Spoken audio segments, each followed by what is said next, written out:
dikasih Yesus Kristus Tuhan. Haleluya, wah keren. Meskipun gerimis ya, tapi saya melihat jemaat yang di tempat ini jemaat yang luar biasa.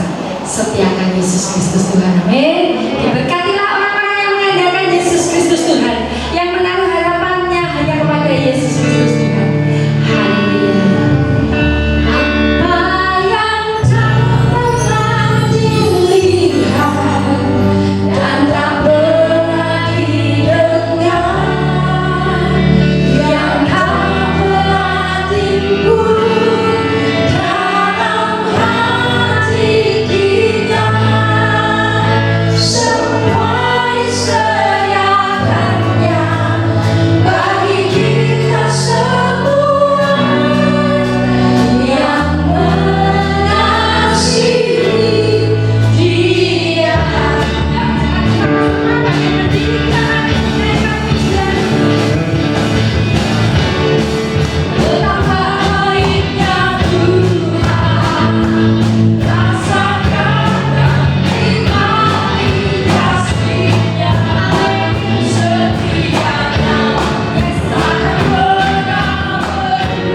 Yesus, pekerjaan Yesus dalam hidup kita. Amin. Haleluya, luar biasa. Kau yang hidup di dalam kita, Yesus yang hidup di dalam kita, bergerak di dalam kita, membuat kita jadi orang-orang yang luar biasa. Amin. Haleluya. Terima kasih Yesus.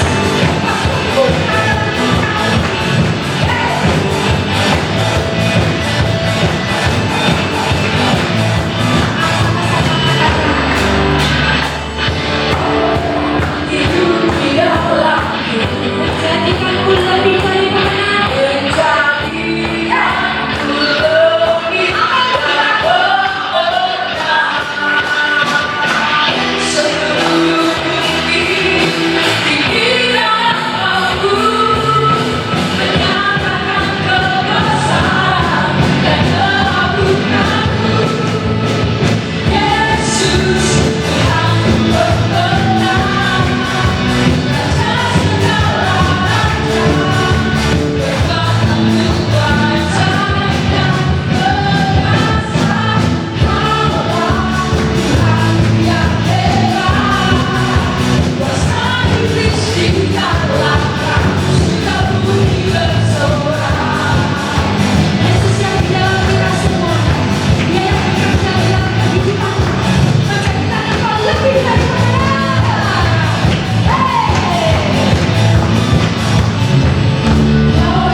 Haleluya, luar biasa.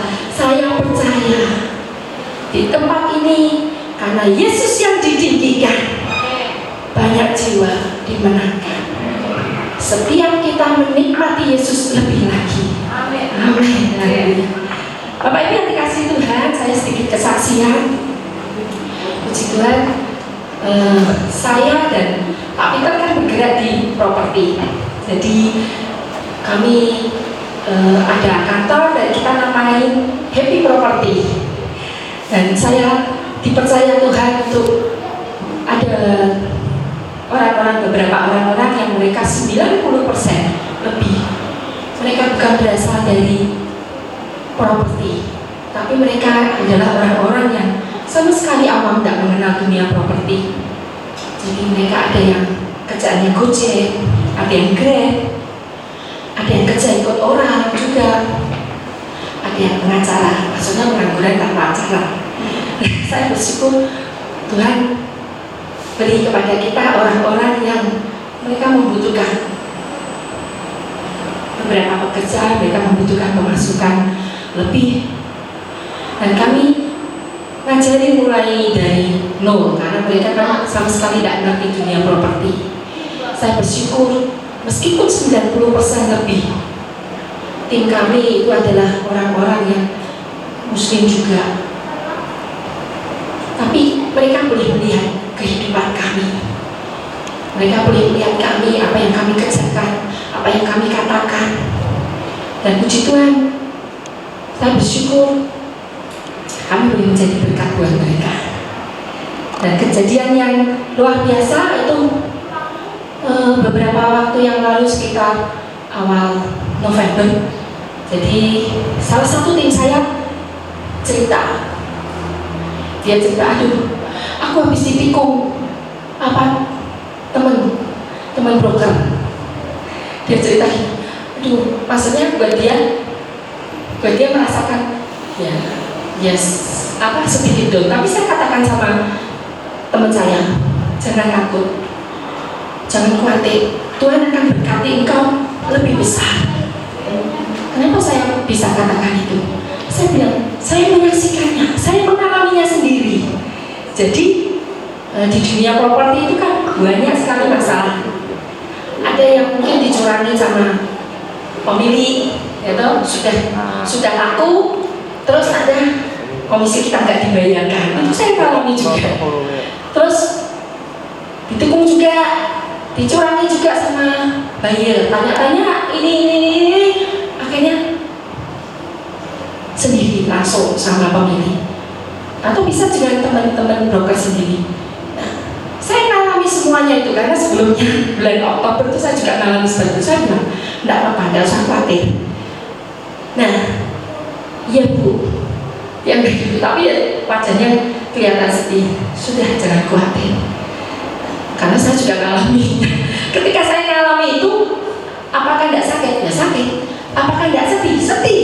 Nangis? Iya, saya akui waktu itu. Tapi Pak Peter luar biasa. Pak Peter bilang sama saya, sudah, Tuhan mau berkati kamu, Tuhan mau berkati kita jauh lebih besar, jauh lebih besar. Amin, amin. Tapi ya sama nangis. Tapi puji Tuhan, ketika saya menguatkan diri saya sudah bertiga. Nah, terus yang luar biasanya, tidak pakai waktu lama, sekitar 2 minggu kemudian dari dia bicara dengan saya, kami closing besar. Saya dititipin sama temen rumah 5,5 miliar. Dan puji Tuhan tidak pakai lama, dalam waktu 2 minggu closing dan pembelinya dari tim saya yang kena nikung tadi sama ini, dan saya yang pegang listriknya. Nah, itu pembayarannya cash keras.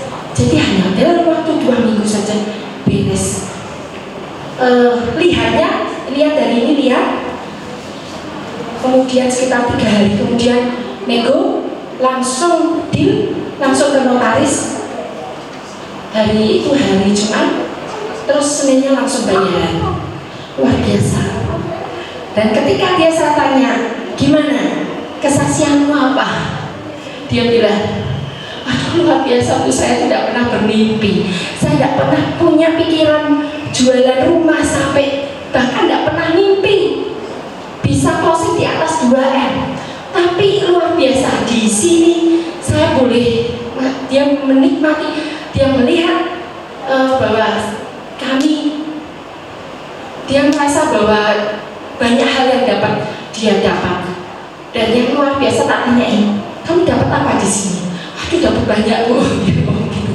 Dan puji Tuhan, saya bersyukur lewat apa yang saya alami itu boleh menjadikan saya boleh ngomong sama tim saya boleh menyaksikan bahwa karya Yesus yang luar biasa di tengah-tengah pekerjaan saya dan Pak Peter, itu nama Yesus boleh dipermuliakan. Dan saya percaya jemaat di tempat ini pun akan mengalami hal yang sama ketika kita fokus sama Yesus, ketika kita nggak khawatir, kita nggak takut, meskipun dunia ini bergejolak, dunia ini banyak persoalannya, tetapi Yesus satu-satunya yang kita andalkan.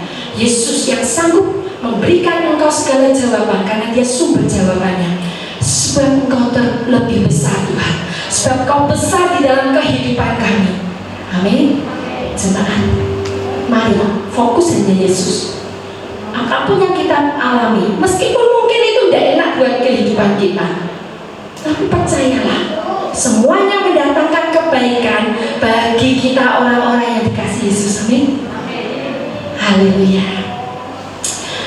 Kami memberikan pujian kemuliaan kami hanya bagi-Mu Tuhan, sebab Engkau besar dalam kehidupan kami, bergerak di dalam hidup kami. Kemuliaan Yesus dinyatakan lewat kehidupan kita. Mungkin orang dunia memandang kita bukan siapa-siapa, tetapi Yesus memandang Engkau berharga, karena Engkau bagaikan biji mata Yesus. Engkau dikasihi Yesus, dengan nyawanya sendiri Dia serahkan segala-galanya bagi Engkau dan saya. Amin. Dan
kekal selama-lamanya. Yesus Kristus Juru Selamat kami yang telah nyata dilahirkan di bumi dan juga dilahirkan di dalam setiap kehidupan kami. Kami percaya akan setiap anugerah yang Tuhan berikan di dalam setiap kehidupan kami. Dan kami bersyukur karena hari ini kami berada di sini untuk menikmati tubuh dan darah-Mu. Mari Bapak Ibu kita angkat roti di tangan kanan kita. Menikmati hidup Yesus. Menikmati segala kemuliaan Yesus. Terima kasih karena Engkau bekerja dan begitu luar biasa bagi jemaat yang Engkau sudah mati bagi jemaat, bagi kami semua. Haleluya. Sebab pada malam sebelum Ia diserahkan, Ia mengambil roti dan mengucap syukur. Ia memecahkannya dan berkata, inilah tubuhku yang dipecahkan bagi kamu. Terimalah ini menjadi peringatan akan aku setiap kali kamu memakannya. Tubuhku benar-benar makanan dan kau sudah mendapat bagian dalam aku. Terimalah dan makanlah dengan percaya. Mari kita makan bersama-sama dalam nama Yesus.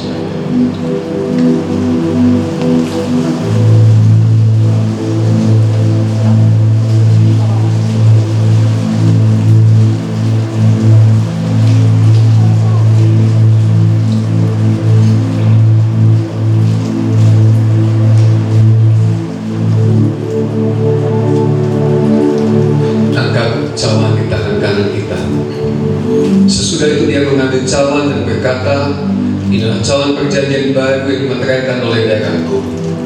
Terimalah ini menjadi peringatan akan aku setiap kali kamu meminumnya. Darahku benar-benar minuman dan kau sudah mendapat bagian dalam aku. Dan terimalah, minumlah dengan percaya. Mari kita minum bersama-sama untuk kesehatan kita, kemakmuran kita, kebahagiaan kita, keberhasilan kita, masa depan kita yang penuh hilang gemilang. Mari kita minum bersama dalam nama Yesus.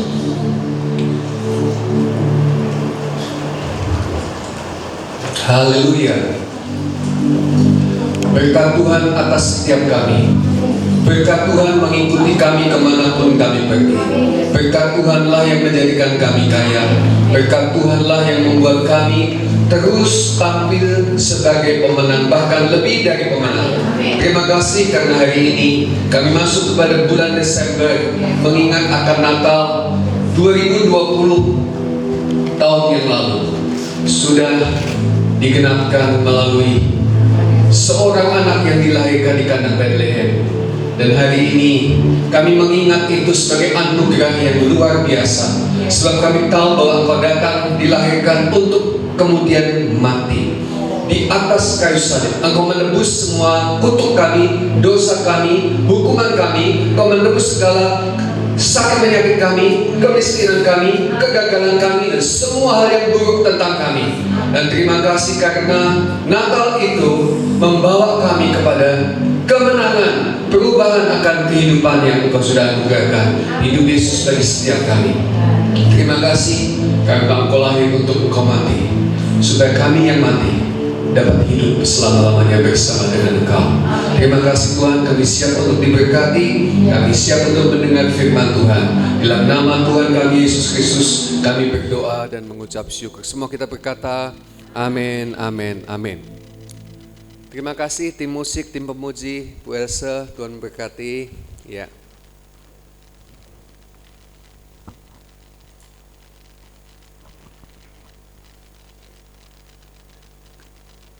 Grace on Christmas, kasih karunia melalui kelahiran Yesus Kristus.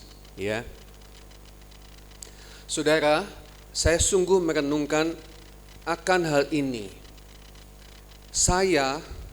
Kita, jemaat adalah orang-orang yang beruntung karena kita hidup dalam masa di mana semua tentang Yesus Sang Juru Selamat kita itu sudah direalisasi, ya.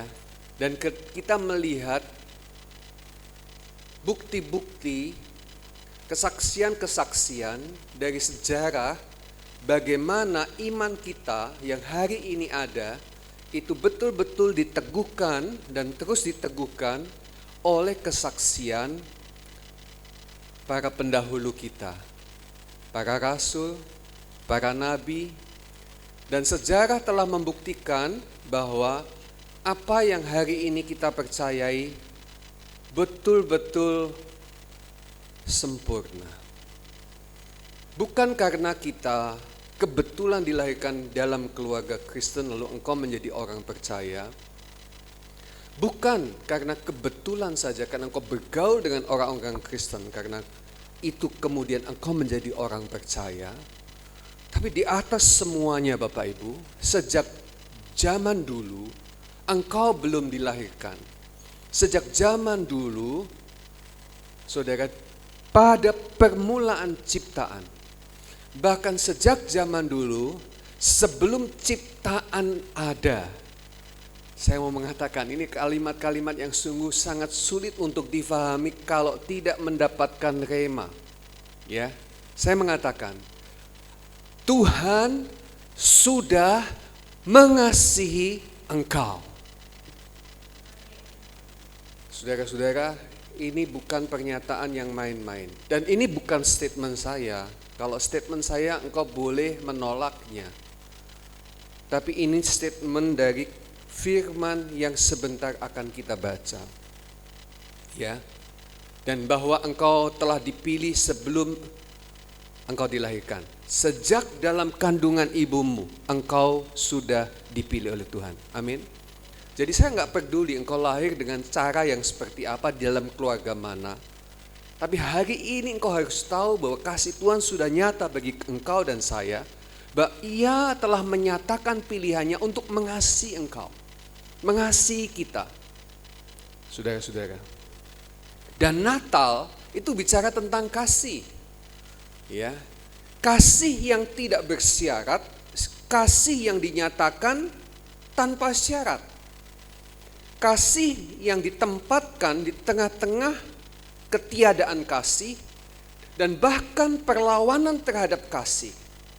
Saudara bisa membayangkan betapa Ia disalibkan oleh orang-orang yang ada di sekitar Dia. Kasih dikhianati. Perbuatan baik dihujat. Dan anugerah Allah dilawan mati-matian. Beruntung buat kita, kita bukan orang-orang yang seperti itu. Dan itu saya sebut sebagai kasih karunia. Ada banyak orang bilang begini, ya Pak Yakub beruntung karena papa mamanya Kristen. Papa mamanya pelayanan. Tapi saya mau tanya di sini, siapa yang papa mamanya enggak Kristen? Enggak ke gereja? Ada? Banyak loh. Saya mau tanya, bagaimana Tuhan bisa menetapkan keselamatan dan kasih kepada engkau? Jadi statement orang kepada saya salah. Bukan karena saya dilahirkan Kristen, maka saya mengenal Yesus. Enggak. Enggak peduli dengan soal agama. Enggak peduli dengan soal status sosial. Enggak peduli engkau dilahirkan di kota atau di desa. Kalau engkau dikasih Tuhan, selama-lamanya engkau dikasih Tuhan. Dan hari ini engkau ada bukti nyata bahwa Tuhan sungguh mengasihi engkau. Amin, saudaraku. Yes.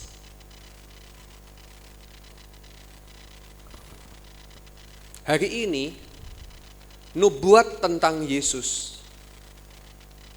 ya sudah digenapkan semuanya. Nubuatan tentang dunia ini 70%, 80% sudah digenapi. Sisanya tinggal 20%. Terbanyak di kitab Wahyu. Ya, tentang akhir zaman. 80% dari kisah masa lalu yang sebelum kita ada hari ini sudah banyak kita lihat dan sudah banyak kita dengar. Dan saya ingin menunjukkan kepada saudara hari ini betapa bukti bahwa engkau dikasih Tuhan itu sungguh nyata. Iya. Orang-orang sebelum Yesus dilahirkan, mereka hanya percaya kepada simbol-simbol. Mereka percaya hanya kepada bayangan. Dan dengan kekuatan mereka sendiri, mereka gagal. Hanya orang-orang yang dikaruniai untuk percaya, mengekspresikan akan kasih karunia Yesus. Tapi hari ini sudah genap semua. Ya, ada kira-kira 300 nubuat tentang Yesus di dalam perjanjian lama. Beberapa ayat akan saya baca untuk saudara, untuk membuktikan bahwa dia hadir, dia ada, ya, sudah menjadi sejarah, adalah sebuah persiapan Allah. Dan pada segala zaman, baik nanti, kamu akan tetap dengar kata-kata yang sama, kalimat yang sama. Yesus mengasihimu. Hari ini kalimatnya tidak berubah. Yesus mengasihimu. Oke, kita menengok tahun lalu, kita menengok 5 tahun yang lalu. Bagaimana engkau ada waktu itu? Saya berkata, Yesus mengasihimu. Oke, kita mundur lagi sebelum kita dilahirkan. Kalimat saya tetap sama. Yesus mengasihimu. Yesus belum dilahirkan. Yesus belum menjadi bayi di Bethlehem. Saya juga bilang, Yesus mengasihimu. Karena kasihnya kekal. Dulu saya memang bingung Bapak Ibu, bagaimana mungkin ya, saya belum lahir, dia sudah mati buat saya. Saya belum berbuat dosa, tetapi dia sudah menebus hidup saya. Saya nggak bisa menjelaskan. Jangankan menjelaskan, nangkep aja enggak. Ya, situasi saya dan saudara berbeda dengan situasi Tuhan. Kalau Tuhan bilang waktu bagi dia adalah kekal, bagi kita sekarang ini, di bumi ini, tidak. Tapi karena kekekalan itu telah Tuhan taruh di dalam hidupmu, kamu satu hari akan melihat kekekalan itu. Paulus sendiri berkata begini, aku akan bertemu muka dengan muka dengan dia.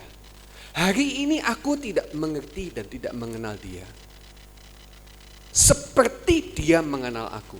Tapi satu hari nanti aku akan memahami, aku akan mengerti. Sebagaimana dia mengenal aku akan mengenal dia. Kalimat ini dinyatakan Paulus 30 tahun berteologi, 30 tahun belajar tentang firman, 30 tahun belajar tentang kebenaran. Dan dia berkata, apa yang ku tahu adalah samar-samar. Tapi satu hari nanti aku bertemu muka dengan muka, aku akan melihat seperti dia melihat. Aku akan mengenal seperti dia mengenal. Dan waktu itu saudara akan tahu, inilah kekekalan. Nah, saya walaupun gak bisa membayangkan sepenuhnya, tapi saya mungkin bisa mengekspresikan dengan kalimat-kalimat yang sederhana. Bagi Tuhan, dahulu, sekarang, dan sampai selama-lamanya, dia adalah sama. Dia tidak pernah berubah karena waktu. Dia ada lebih dulu, dan dia ada sekarang, dan dia juga akan ada. Dan dia ada selama-lamanya. Dan ketika Tuhan yang Maha Kuasa mengatasi waktu itu, ada di dalamnya, saudara, dia melihat waktu itu bukan kronos, bukan sesuatu urutan yang sedang kita jalani. Ya, lahirmu tahun berapa? 1963, umur 7 tahun, ulang tahun. Umur 17 tahun, ulang tahun. Umur 27, ulang tahun. Pak Yakub dulu ulang tahun seperti apa? Saya masih ingat. Saudara-saudara, sekarang sudah 57, 58 jalan. Saudara-saudara, ada waktu, ada pengalaman yang dibangun. Tapi bagi Tuhan tidak seperti saya mengenal waktu saya. Dia mengenal dari ujung sampai ke ujung. Karena dia adalah kekal. Salah Bapak Ibu. Dia tidak mengenal waktu ujung dari ujung ke ujung. Karena ujungnya juga enggak ada. Kekal, Alfa dan Omega. Itu masih terbatas dengan situasi kita. Ya awal dan yang akhir. Tapi saya mengatakan kepada saudara, dia adalah Tuhan Allah yang kekal. Dan dengan kasih yang kekal, menebus engkau supaya engkau hidup dan menikmati kekekalan di dalam kehidupanmu. Dan ketika engkau pulang ke rumah Bapa satu hari nanti, kamu tidak selesai Bapak Ibu, saudara semua, tapi engkau sedang memasuki sebuah kehidupan yang baru, di mana Dia ada mengenal kita, demikian juga saya akan mengenal Dia. Siapa rindu menikmati hal yang seperti itu? Angkat tangan. Ya, enggak sekarang loh Bapak Ibu ya, saya enggak ngejar sekarang, nanti. Ya. Mari kita lihat beberapa ayat tentang penggenapan nubuatan dan penggenapannya. Yesaya 9 ayat 5 dan 6.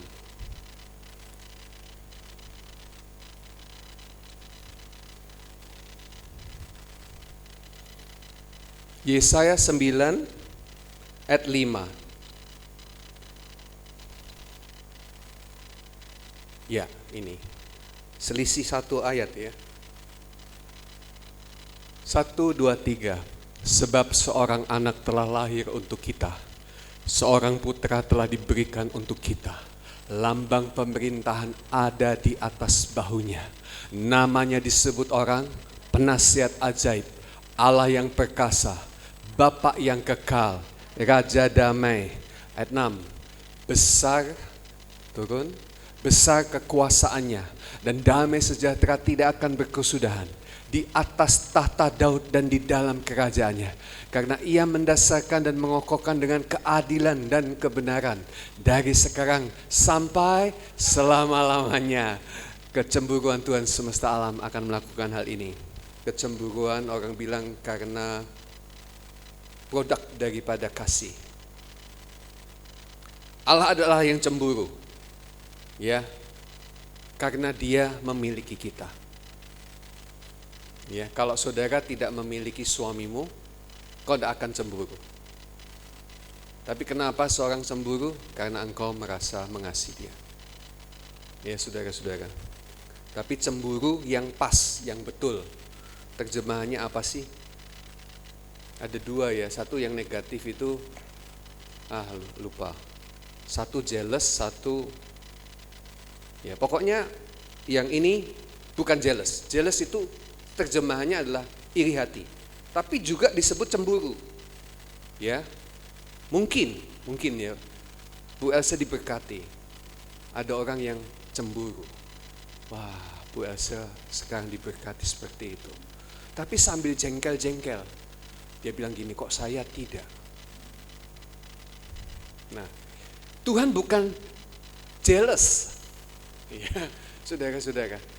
Dia bukan Allah cemburu seperti itu, iri hati, enggak. Tapi Tuhan cemburu karena Dia itu mengasihi kita dan Dia itu memiliki hak untuk itu. Oke, saudara-saudara. Ini digenapkan di dalam Lukas 4 ayat 18-19. Enggak usah dibaca penggenapannya, ya. Dibayangin aja. Sudah berapa kali Natal? Berpuluh kali Natal, ya kan? Yesaya 7 ayat 14. Yesaya 7 ayat 14.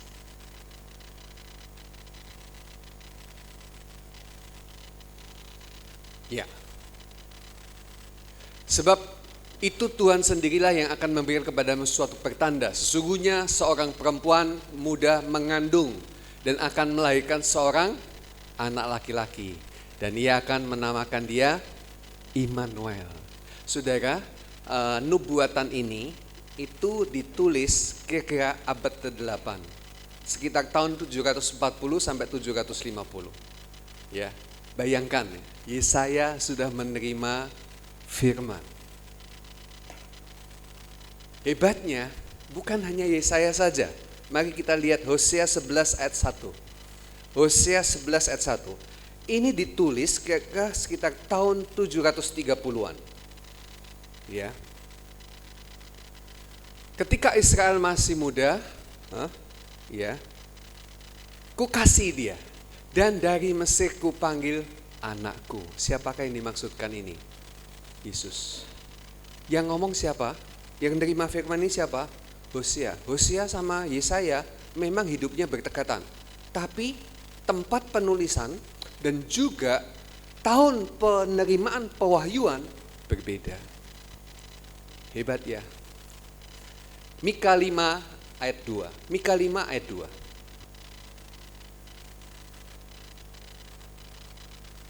Kalau Hosea tadi digenapkan dalam Matius 2 ayat yang ke-13. Ya. Ini soal tempat kelahiran.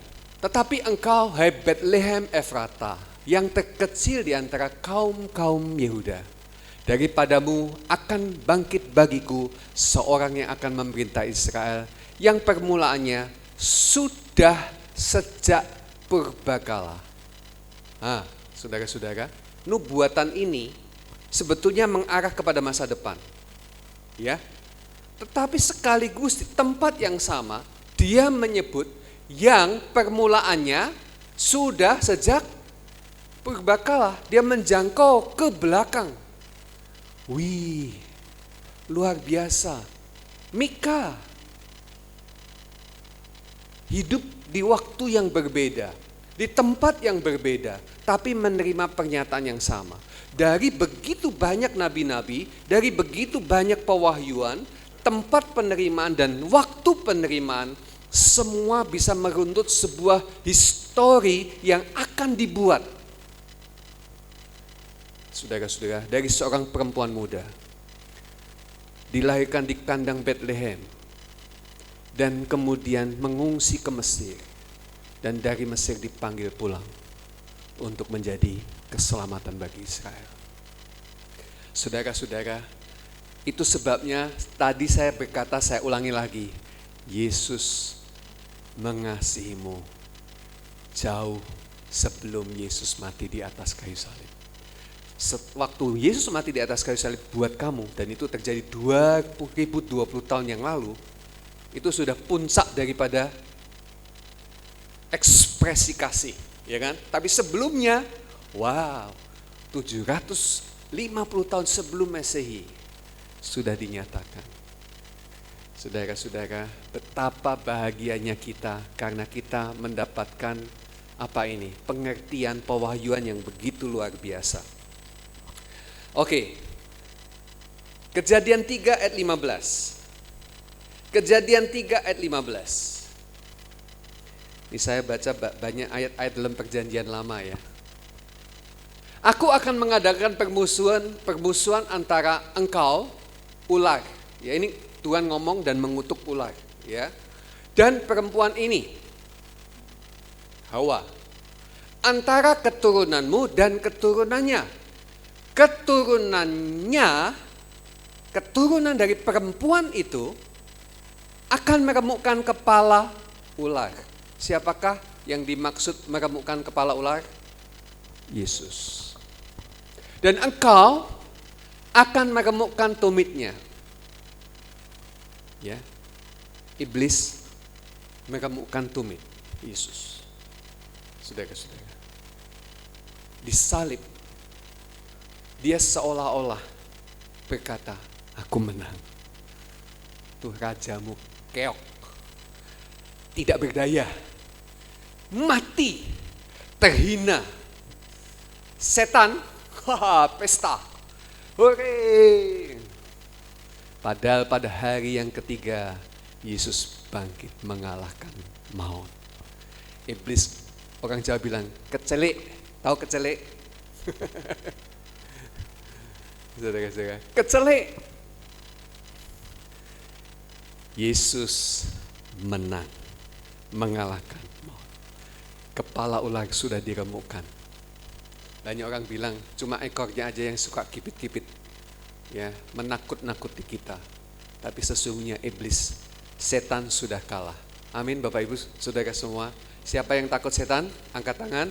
Puji Tuhan, gak ada yang angkat tangan. Ya, karena engkau sudah mengalahkan si jahat. Amin. Hebat ya. Ini kejadian ditulisnya, lebih lama lagi. Ya, dibandingkan dengan Yesaya, Hosea, dan Mika. Tapi aku mau sampaikan kepada saudara, ada satu ayat lagi yang membuat kita kagum akan karya Tuhan yang luar biasa atas hidup kita. 1 Petrus 1 ayat 19 dan 20. Kita akan baca sama-sama dengan suara yang kuat.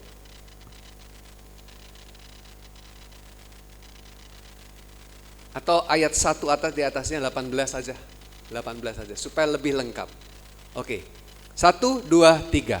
Sebab kamu tahu bahwa kamu telah ditebus dari cara hidupmu yang sia-sia, yang kamu warisi dari nenek moyangmu, itu bukan dengan barang yang fana, bukan pula dengan perak atau emas. Ada lagunya ya, bukan dengan emas perak. Nah, terus ya. Oke, selanjutnya sama-sama, melainkan dengan darah yang mahal, yaitu darah Kristus, yang sama seperti darah anak domba yang tak bernoda dan tak bercacat. Ayat 20. Ayo yang kenceng Bapak Ibu. 1, 2, 3.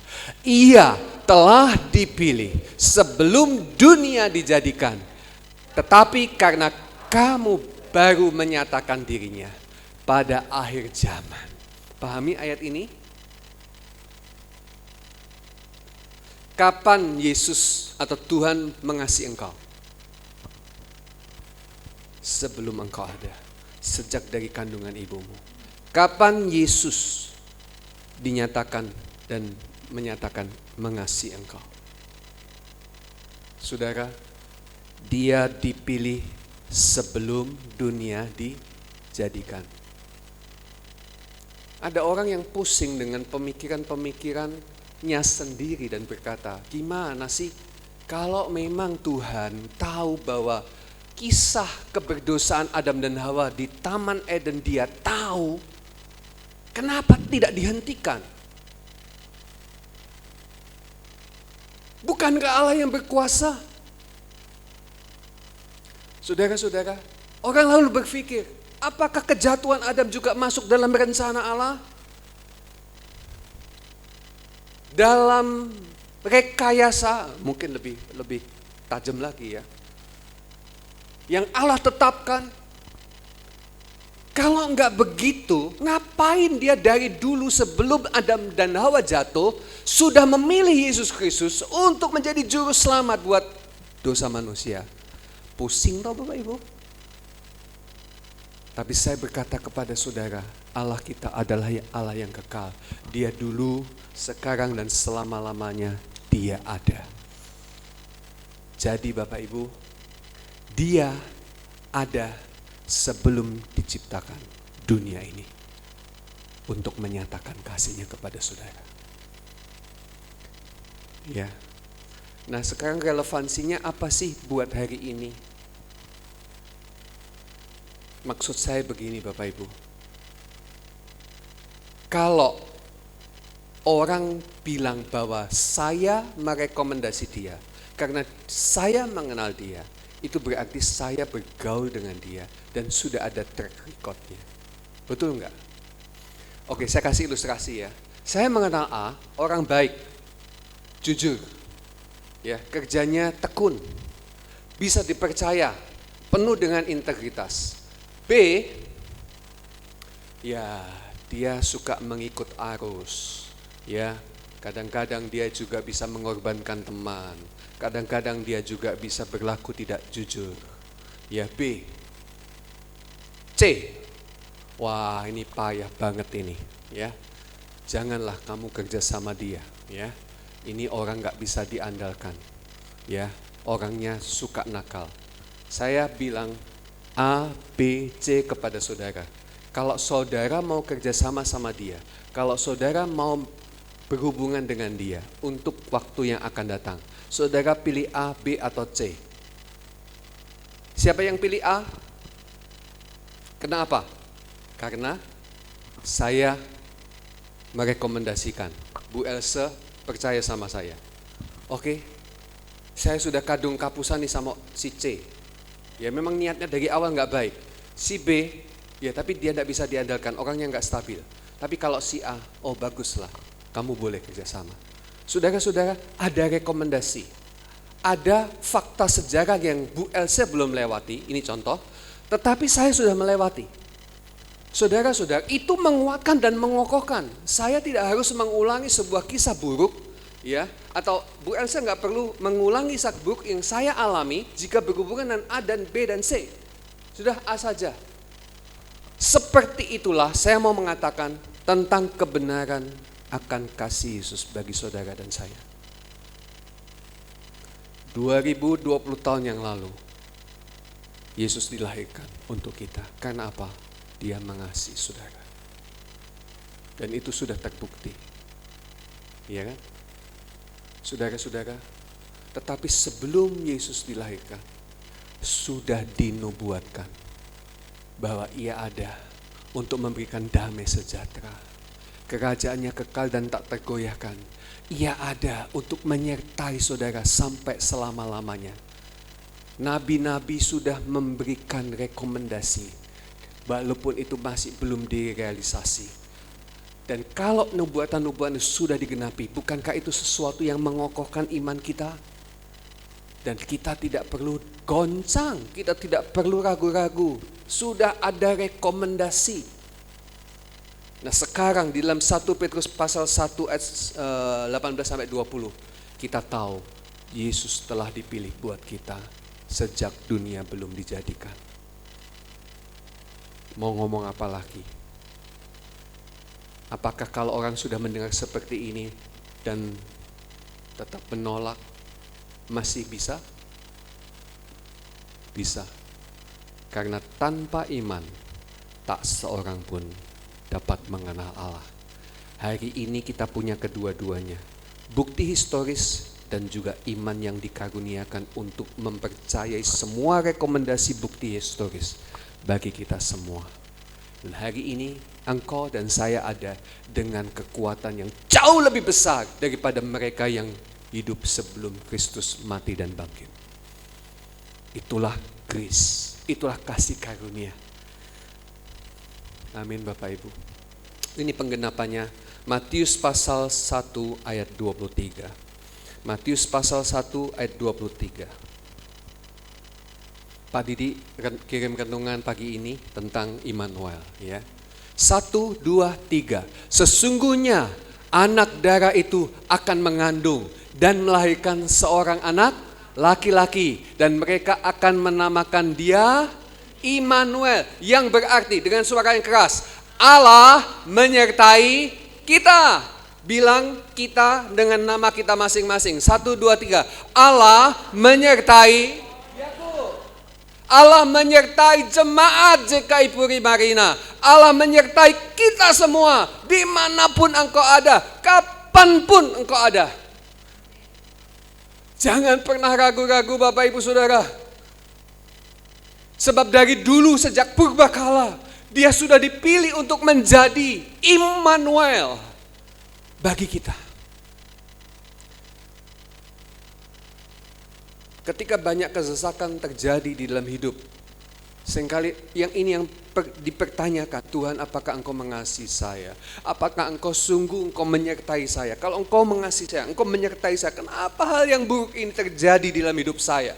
Stop untuk mengatakan hal-hal yang seperti itu, sebab aku tahu hari ini apapun kondisimu, sejak purbakala, sejak dunia belum dijadikan, Tuhan sudah mengasihi engkau. Dia mempersiapkan Yesus Kristus untuk menjadikan bukti bagi kita bahwa ia sungguh mengasihi engkau. Jika nyawanya dia sendiri tidak pernah menyayangkan, apalagi yang tidak diberikannya kepada kita. Saudaraku, Tuhan menyertai kita sampai selama-lamanya. Satu ayat lagi sebelum saya tutup. Yesaya 41 ayat 10. Kalau kamu ngomong soal penyertaan Tuhan, saya berkata, engkau menyadari atau tidak menyadari? Engkau mikir atau enggak mikir? Bahkan khotbah ini engkau mudeng enggak mudeng? Fakta kebenaran adalah dia tetap menyertai. Sebab dia tidak dapat menyangkal dirinya untuk tidak mengasihi engkau, sebab dia adalah kasih. Ketika dia disalib, orang berpikir, mati kamu. Hari ini kami pasti mengutuki. Kapan Yesus ngomong di atas kayu salib untuk mengutuki orang-orang yang disalibkan? Justru di atas kayu salib itu tempat di mana dia membuktikan kasihnya.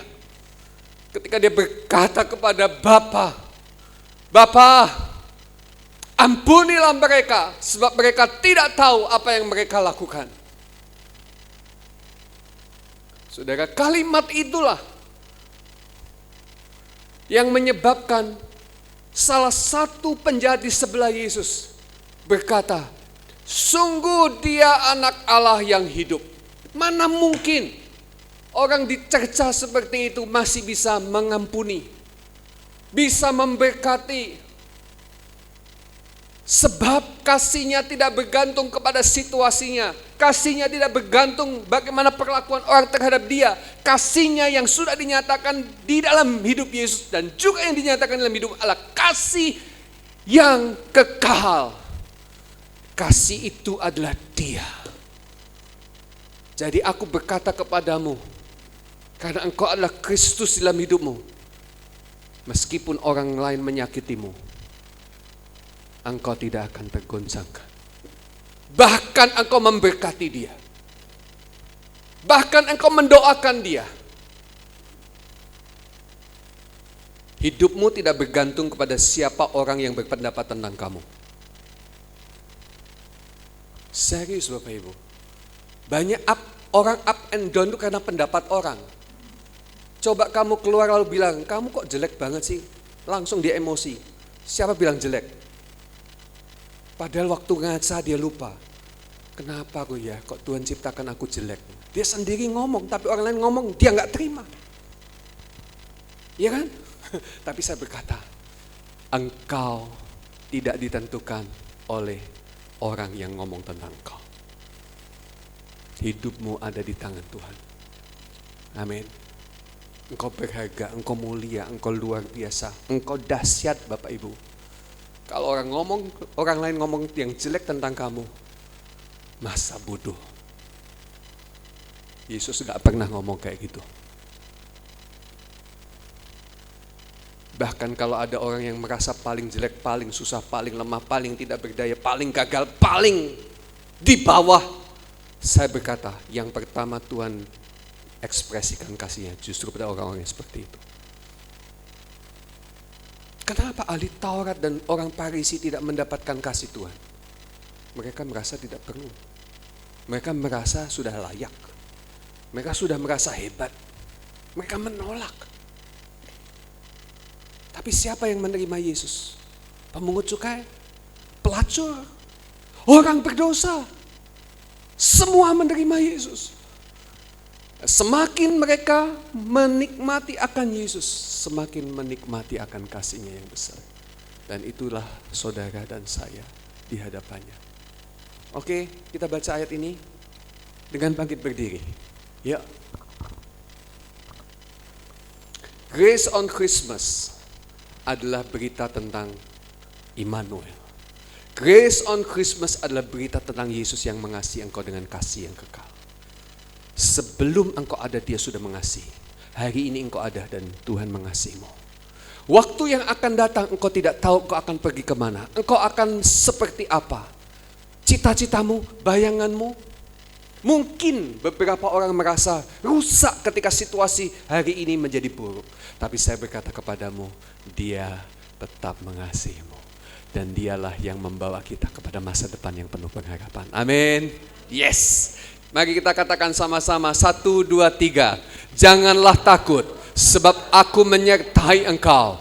Janganlah bimbang, sebab aku ini Allahmu. Aku akan meneguhkan, bahkan akan menolong engkau. Aku akan memegang engkau dengan tangan kananku yang membawa kemenangan. Haleluya, beri kemuliaan bagi Tuhan. Tuhan terima kasih. Karena janjimu ya dan amin. Engkau Immanuel, engkau menyertai kami. Bahkan sekejap, sedetik pun engkau tidak pernah meninggalkan kami. Engkaulah yang membawa kami kepada jalan kemenangan. Engkaulah yang kami melihat keberuntungan demi keberuntungan.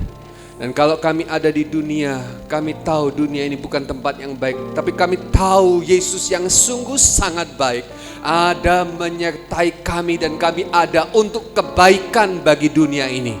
Dan kalau ada orang-orang di sekeliling kami membutuhkan kasih kami tahu Engkau sudah menyediakannya berlimpah-limpah dalam hidup kami. Jemaat, angkat tanganmu, kita nyanyi sembah dan puji Dia. Nikmati Dia, agungkan Dia, sebab Dia Allah Immanuel yang tidak pernah meninggalkan kita.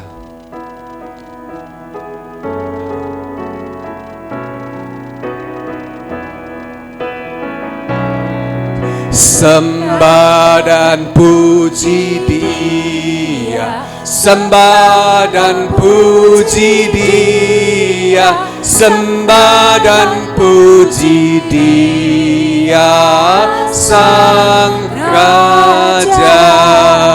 Sembah dan puji Dia, sembah dan puji Dia, sembah dan puji Dia, Sang Raja. Sekali lagi, sembah dan puji Dia, sembah dan puji Dia, sembah dan puji Dia, Sang Raja. Haleluya. Sembahlah Dia, Juru Selamat kita, Yesus Kristus Tuhan bagi kita. Sembahlah, tinggikan namanya, agunglah Dia, Yesus. Kasih-Nya kekal dinyatakan bagi setiap kita. Bagi engkau yang takut, khawatir, dan cemas hari ini, Yesus menyediakan kasih-Nya, damai sejahteranya menjamah hidupmu. Hari ini hatimu dipegangnya.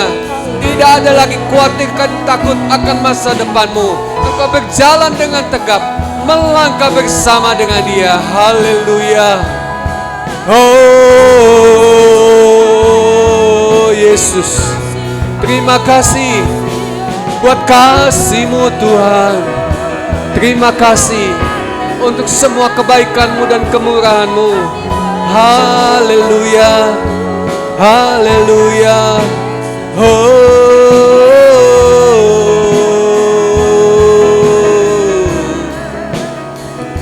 Terima kasih Yesus.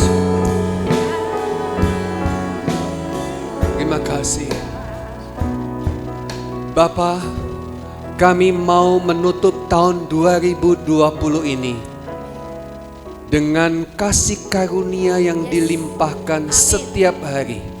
Dan bulan Desember, bulan yang terakhir di tahun 2020 ini, kami sungguh percaya akan kuasa mujizat-Mu, kuasa pelipat kali gandaan-Mu, bekerja di tengah-tengah jemaat-Mu, baik dalam soal kesehatan, baik dalam soal keuangan, ekonomi, dan pekerjaan, dalam rumah tangga dan keluarga, anak-anak dan cucu-cucu. Kami berdoa bulan Desember penuh dengan kemuliaan Tuhan. Dan kami akan melihat banyak kesaksian terjadi di tengah-tengah kami. Kuasa Tuhan dinyatakan. Dan kami semua yang ada di sini bersama dengan keluarga kami dan orang-orang yang di sekeliling kami memuliakan Engkau. Terima kasih Tuhan, kami bersyukur, kami berterima kasih. Jemaat, sekarang pulanglah engkau dengan penuh sukacita. Pandanglah hanya kepada Yesus, sebab Dialah yang mengasihi dan menyertai engkau. Dialah yang membawa hidupmu kepada jalan kemenangan yang penuh pengharapan. Jemaat, terimalah berkat-Mu, kasih karunia dan anugerah dari Bapa, terus-menerus ditegakkan di dalam kehidupanmu. Engkau tidak akan pernah goncang oleh apapun juga di dalam dunia ini. Kebaikan, kemurahan, kesetiaan Yesus menyertai engkau. Dan kemuliaan Tuhan, kuasa, urapan Roh Kudus mengalir, memenuhkan hidupmu. Engkau naik dan tidak pernah turun. Engkau diberkati dan terus-menerus diberkati. Dan oleh hidupmu, semua orang di sekelilingmu menikmati berkat-berkat Tuhan. Haleluya. Semua kita yang menerimanya berkata bersama, amin, amin, amin. Haleluya. Selamat hari Minggu. Tuhan memberkati kita semua.